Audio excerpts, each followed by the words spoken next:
right now. Before you even moved, it already started.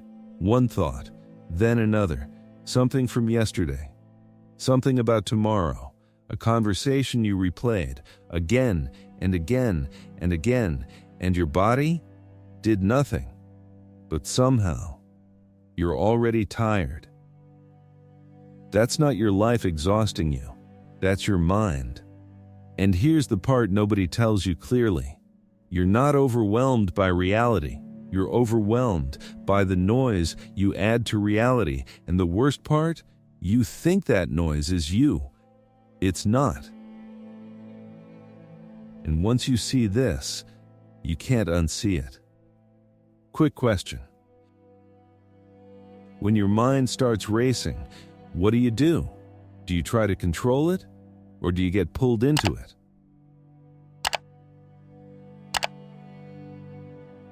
Be honest, because that answer explains why you feel stuck in the next few minutes. You're going to understand something. Discovered over 2,400 years ago, and confirmed by modern science, why your brain creates a mental prison every single day, and more importantly, how to step out of it, not by controlling your thoughts, but by seeing through them. Let's go back. Ancient China, 4th century BC. A man wakes up in the middle of the night. He was dreaming, but not just any dream. In that dream, he wasn't a man.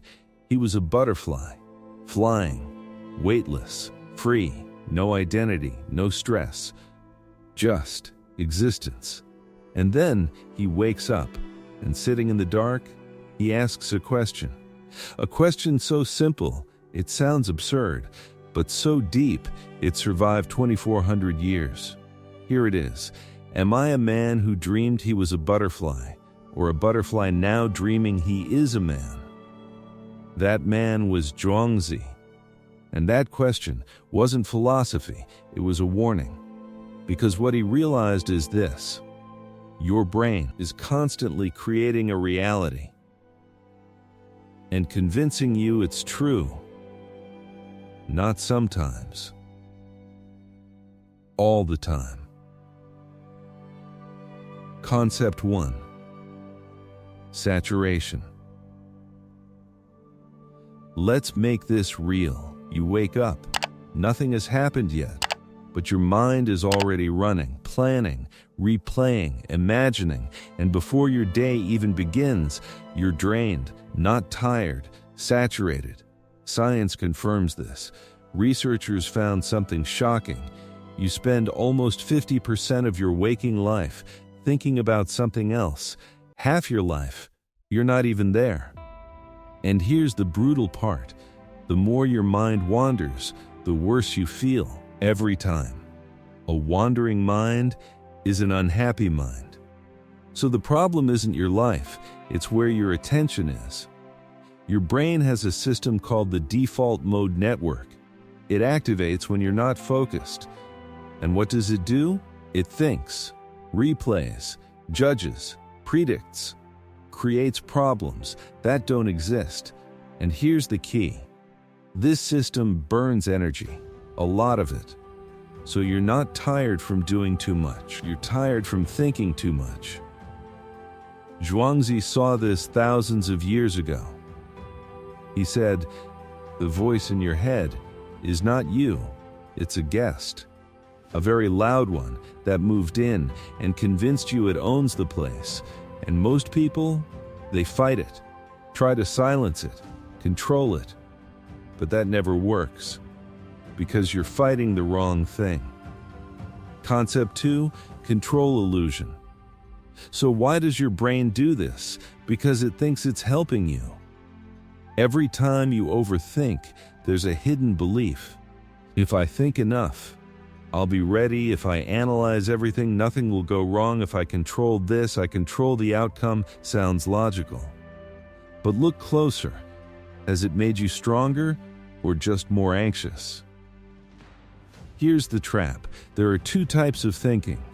Thinking that leads to action, And thinking, that leads to more thinking. One moves you forward, the other traps you. And most people live in the second. Concept 3, not your thoughts. Now here's the shift. You are not your thoughts. A thought appears, stays for a moment, then disappears. But you are still there. So how can it be you? Think of it like this. Your mind is the sky, thoughts are clouds. They move, they change, they pass, but the sky stays. The problem isn't the thoughts, it's that you believe them. Psychology calls this cognitive fusion. When you merge with your thoughts, a thought says, "You're not good enough," and instantly you accept it. But it's not truth, it's just a mental event.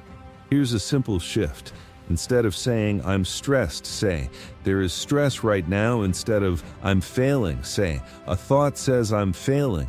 That small shift creates distance, and that distance gives you control back. Concept 4, body. Now here's where everything changes. Your mind can go anywhere, past, future, imaginary worlds, but your body, always here, always now, and that's your exit. Body signals. Right now. Check your body, your jaw, your breathing, your tension. Those are signals. And when you bring attention back to your body, your mind loses control. Presence. This is the shift. Not controlling your thoughts, not eliminating them, but stepping out of them and returning to what's real. So let's go back to the butterfly. What keeps you trapped is not reality. It's the story running in your head, who you think you are, what you fear, what you believe. And you've been repeating that story for years without questioning it. But you've already experienced something different, moments where your mind went quiet and you were just there. No overthinking, no noise, just presence. That's not rare. That's your natural state. You don't need more control. You don't need to fix your mind. You don't need to become someone else. You just need to stop believing everything it says. So here's the part most people miss. Even if you understand your thoughts, even if you stop overthinking, even if your mind gets quieter, you'll still struggle to change your life. Because the real problem, so tell me this, what's one thought you keep coming back to? Again and again? The one loop you can't seem to escape. Write it in the comments. Because the moment you see it clearly, you start separating from it. Because here's the truth. Your mind creates the noise, but your behavior creates your life. And most people fix the noise, but never fix the system. So nothing actually changes, and this is where it gets dangerous. Because even if you escape the mental trap, your brain will still pull you toward what's easy. Comfort, distraction, instant dopamine, and away from what actually matters. Focus, effort, discipline. So watch this next, the real reason you can't stay disciplined. Because it will show you something most people never understand. Why you keep falling back, even when you know exactly what to do. And once you connect these two things, your mind and your behavior, everything changes. I'll see you there.